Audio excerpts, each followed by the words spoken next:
Google open sources an AI model it says can help with earlier hurricane warnings. We'll talk more about it in moments, but first, wireless charging is all the rage these days, but it took a while to become mainstream. The feature was originally introduced in 2009 on the Palm Pre, one of many features that helped the device become a holy grail for smartphone nerds to this very day. Ironically, the Pre used a magnetic charging stand to align its wireless charging coils, an idea that would fall by the wayside for 11 years before surging to widespread popularity when Apple introduced MagSafe charging on the iPhone 12.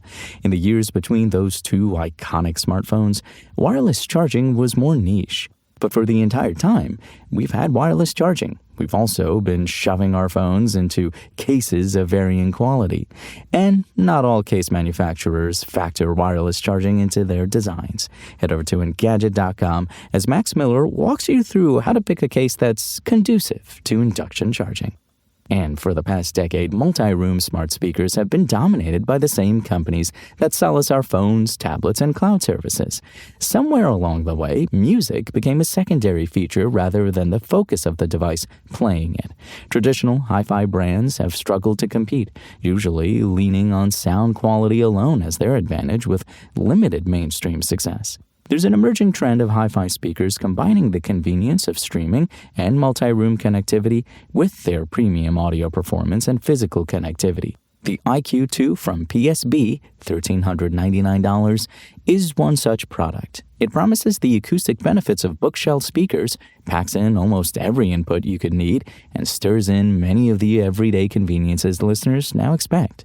The emphasis is less on smart and more on speaker, positioning the absence of voice assistance and daily briefings as a feature, not a compromise. At least that's the idea. Check out James True's full review and find all the latest gadget news, reviews, price drops, and more right now at Engadget.com.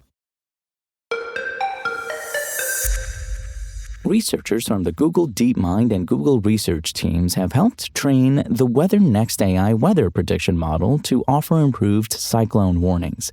The National Hurricane Center, the Cooperative Institute for Research in the Atmosphere, the UK Met Office, and other weather agencies around the world also contributed to the model's development. Both the code and the model weights behind the project are being made open source on GitHub, so other scientists can also take advantage of this work.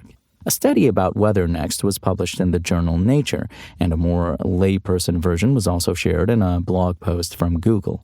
Tropical cyclones, also known as hurricanes or typhoons, depending on where you are in the world, pose a unique challenge to predict because global atmospheric currents that determine a storm's path have traditionally been best analyzed by coarser global models. In contrast, a storm's intensity is best predicted by specialized local models that can access the thermodynamics processes at the cyclone's core. WeatherNext trained on nearly 20 terabytes of global atmospheric data and historic information collected by the International Best Track Archive for Climate Stewardship to predict both a cyclone's track and intensity with a single model. WeatherNext trained on nearly 20 terabytes of global atmospheric data and historic information collected by the International Best Track Archive for Climate Stewardship to predict both a cyclone's track and intensity with a single model. We can now generate a single 15-day forecast in less than a minute on a TPU, empowering forecasters to quickly evaluate the probability distribution of potentially devastating tail risks, the WeatherNext researchers wrote. Google introduced the second generation of WeatherNext last year.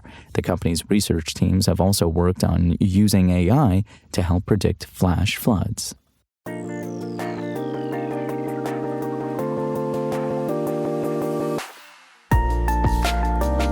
Thanks for listening to the show. Make sure to rate, review, and subscribe on Apple Podcasts. Today's show featured journalism by Engadget contributor Anna Washenko and was produced by Spoken Layer. I'm Imran Sheikh, and we'll talk more tomorrow.